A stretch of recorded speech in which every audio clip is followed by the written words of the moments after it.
ঝুম্পার রান্নাঘরে আজ চিকেন রান্না হবে, সেই জন্য দেখুন এখানে আমি চিকেন ধুয়ে রেখে দিয়েছি। এই চিকেনের মধ্যে আমি দেব, এখানে টক দই আছে ফেটানো, তার সাথে রয়েছে লঙ্কা আদা রসুন বাটা, লবণ, হলুদ, আর এইখানে আছে জিরে ধনে গোলমরিচ বাটা। এই সবগুলো দিয়ে আমি মাংসটাকে ম্যারিনেট করে রাখবো। তারপর কিছুক্ষণ পর কড়াইতে এই ফোড়ন দেবো আমি, তেজপাতা, গোটা জিরে আর গরম মশলা ফোড়ন দিয়ে মাংস পেঁয়াজ ভেজে আমি মাংসটা রান্না করবো। কড়াইতে সর্ষের তেল দিয়ে দিয়েছি, তেল গরম হয়ে যাওয়ার পর আমি সব ফোড়ন তেজপাতা দিয়ে দিয়েছি। এগুলো সব হয়ে গেছে ফোড়নটা ভাজা।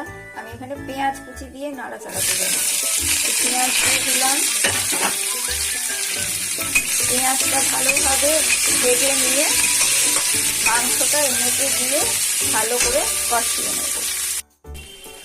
দেখুন আমার পেঁয়াজগুলো ভাজা ভাজা হয়ে গেছে, আর এখানে মাংসটা রয়েছে ম্যারিনেট করা। এইবার আমি মাংসটা পেঁয়াজের মধ্যে দিয়ে খুব ভালো করে কষিয়ে নেব। কষিয়ে গরম জল দিয়ে আলু দিয়ে সেদ্ধ করে নেব। দেখুন মাংসটা কষানো আমার প্রায় রেডি হয়ে গেছে। এইদিকে গরম জলও হয়ে গেছে। এইবার আমি মাংসে গরম জল দিয়ে ঢাকা চাপা দিয়ে সেদ্ধ করে নিলেই হয়ে যাবে আমার আজকে চিকেন রান্না।